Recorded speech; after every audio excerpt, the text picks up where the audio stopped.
Hello friends, आज के हम इस वीडियो में देखेंगे कि अगर हमें एक इन्वर्टर एयर कंडीशनर के इंडोर और आउटडोर के पीसीबी चेक करने हो तो हम कैसे कर सकते हैं, कहाँ पर हमें क्या क्या वोल्टेज चेक करनी है, इसमें मैंने आपको बताया है। तो आइए देखते हैं हम इसे कैसे चेक कर सकते हैं।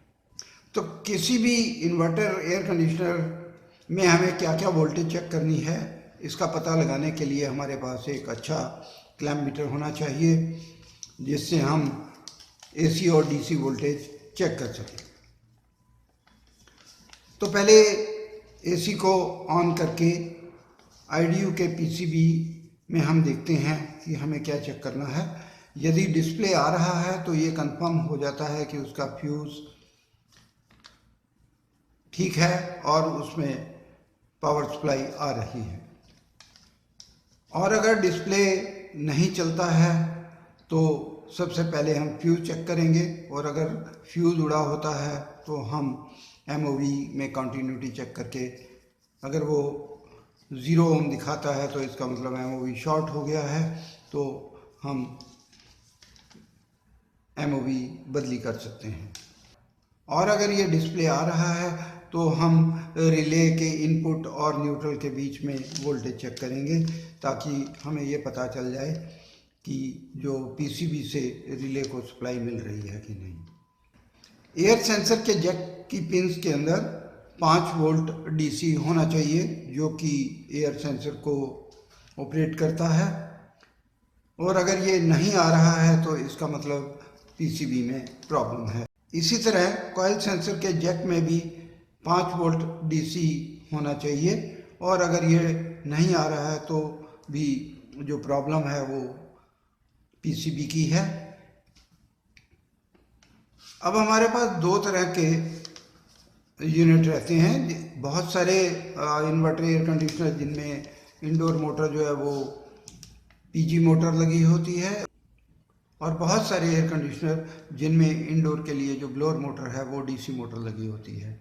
और अगर ये डीसी मोटर लगी है तो इसके जैक में इनपुट वोल्टेज जो है वो 320 वोल्ट से ज़्यादा डीसी वोल्टेज होना चाहिए, और आउटपुट वोल्टेज जो है वो 14 वोल्ट डीसी होना चाहिए।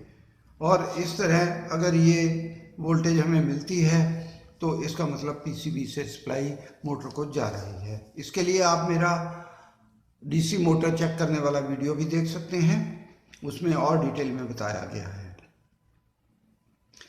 इसी तरह आईडीयू के डिस्प्ले का जो कनेक्टर है उसके अंदर भी 5 वोल्ट डीसी होना चाहिए जो कि डिस्प्ले के लिए काम करता है।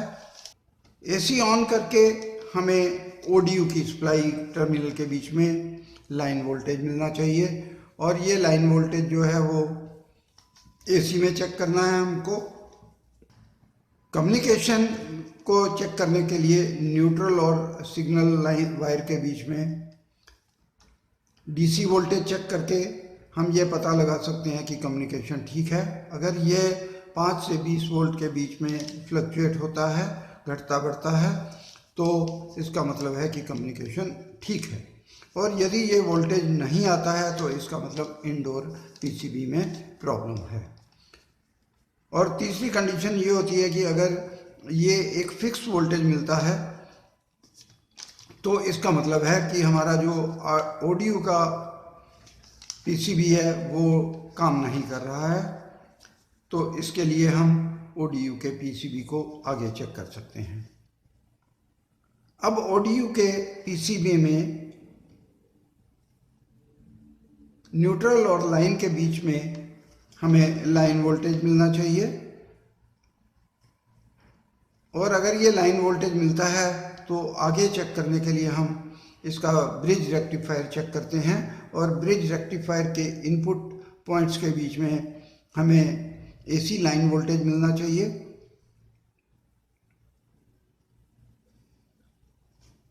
और आउटपुट वाले पॉइंट्स के बीच में हमें 310 या उससे ज़्यादा डीसी वोल्टेज मिलना चाहिए।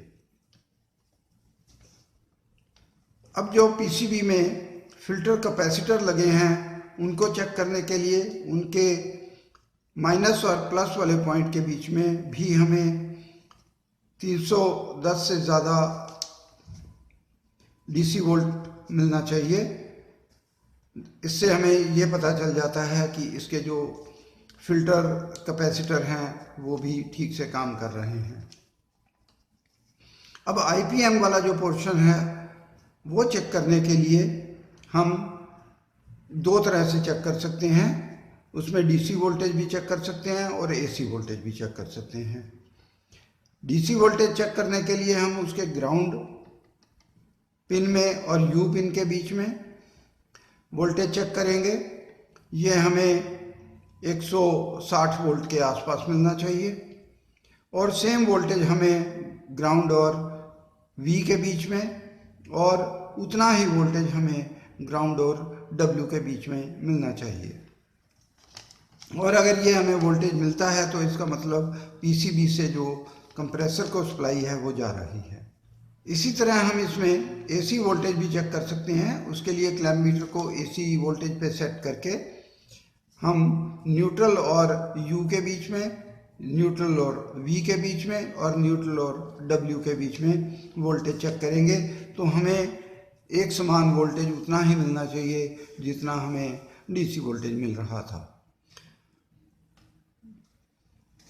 और अगर हमारे अब एयर कंडीशनर के लिए अंदर जो ओडीयू की फ़ैन मोटर है वो डीसी फ़ैन मोटर लगी है तो उसको भी हम उसी तरह चेक करेंगे। उसके चेक में भी इनपुट डीसी वोल्टेज और आउटपुट डीसी वोल्टेज हम चेक करेंगे जैसा हमने इंडोर यूनिट में चेक किया था। ये भी डीसी वोल्टेज जो इनपुट है वो 310 से ज़्यादा और डीसी वोल्टेज जो है वो 14 वोल्ट मिलना चाहिए। तो इस प्रकार हम दोनों इंडोर और आउटडोर के पीसीबी को चेक कर सकते हैं। तो दोस्तों, उम्मीद है आपको मेरा ये वीडियो अच्छा लगा होगा और इससे आपको मदद मिलेगी। और जानकारी के लिए आप कमेंट लिख सकते हैं। धन्यवाद।